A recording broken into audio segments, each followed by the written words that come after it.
வாழ்க வையகம், வாழ்க வளமுடன். அனைவருக்கும் வணக்கம். அண்ணாமலையார் சேவா அறக்கட்டளையின் பதிவு இது. வணக்கம். இன்று பத்மினி அம்மாள் அவர்களது நினைவு நாள்,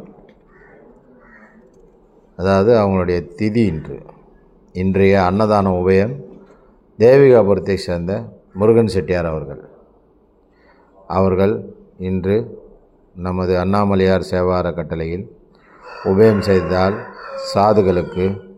சாதுகளை வரவழைத்து தக்காளி சாதம், சாம்பார் சாதம், அப்பளம், ஊறுகாய் போன்றவை கூட்டு பொரியலோடு கொடுத்து அவர்களுக்கு வயிறார சாப்பாடு போட்டு, அந்தம்மா பத்மினி அம்மாளுடைய நினைவு நாள் அதுவுமாக சாதுகளுக்கு சாப்பாடு போட்டு கூட்டு பொரியல் கொடுத்து, மூட்டு வலி சூப்பு கொடுத்து, மூட்டு வலி தைலம் கொடுத்து, குடிக்கிற தண்ணி கொடுத்து நிறைவாக அவங்களுக்கு அனுப்பிச்சி வச்சோம்.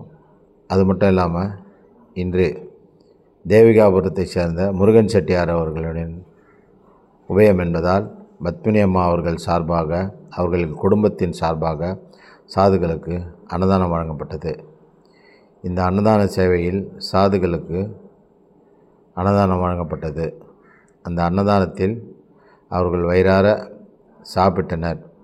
இந்த மொத்த புண்ணியமும் தேவிகாபுரம் முருகன் செட்டியார் அவர்களது குடும்பத்தை தான் சேரும். நமது அண்ணாமலையார் சேவா அறக்கட்டளையின் தினசரி அன்னதான சேவையில் இன்றைய உபயம் பத்மினி அம்மாள் அவர்களுடைய நினைவு நாள் அன்னதானம். இதுபோல் எல்லா நாட்களிலும் அன்னதானம் செய்ய ஒரு உபயதாரர் வந்தால் நல்லாயிருக்கும்னு நினைக்கிறேன். நன்றி. எல்லாருக்கும் பிடிக்கும்னு நினைக்கிறேன். நாங்கள் இந்த சேவை செய்கிறதுல எங்களுக்கு ஒரு மகிழ்ச்சி. சேவை செய்ய சொன்ன தேவிகாபுரம் முருகன் செட்டியார் அவர்கள் குடும்பத்தாருக்கும் ஒரு மனநிறைவு இருக்கும். ரொம்ப சந்தோஷமாக இருக்குது. இதுபோல் சேவை செய்கிறதுல ரொம்ப மனசுக்கு சாந்தமாக இருக்குது. எல்லாருக்கும் சாப்பாடு போடுற நிறைவு எதுலேயுமே வராது. சாப்பாடு போட்டு உட்கார வச்சு அவங்களுக்கு தேவையான வசதிகள்லாம் செஞ்சு கொடுக்குறோம். அதுக்கு உபயம் செய்த முருகன் செட்டியார் அவர்களுக்கும் அவர்களது மகனுக்கும் அவர்களது குடும்பத்தாருக்கும் நன்றி தெரிவித்துக் கொள்கிறேன். வாழ்க வையகம், வாழ்க வளமுடன். வள்ளலார் சொன்னார் 2 விஷயந்தான். ஒன்று அணையா அடுப்பு, இன்னொன்று அணையா விளக்கு. ஒருவருடைய வயிற்றில் எரியக்கூடியது அணையா அடுப்பு. அந்த வயிற்று எரிச்சலான அந்த பசிக்கு சாப்பாடு போடும்போது நம்மளுடைய ஆத்மஸ்வரூபமான அணையா விளக்கு எரியுன்னுவாங்க, பிரகாசமாக எரியுன்னுவாங்க.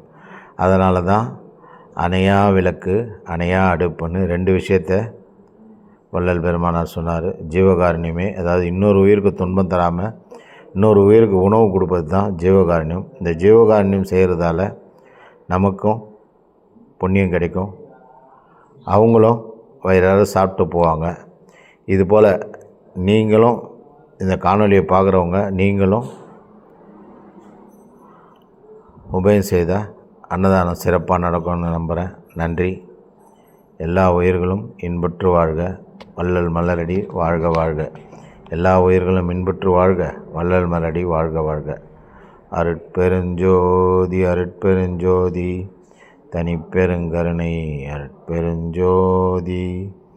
எல்லா உயிர்களும் இன்புற்று வாழ்க, வள்ளல் மலரடி வாழ்க வாழ்க. வாழ்க வையகம், வாழ்க வளமுடன்.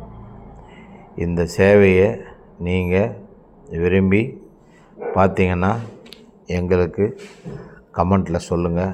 நன்றி. வாழ்க வளமுடன்.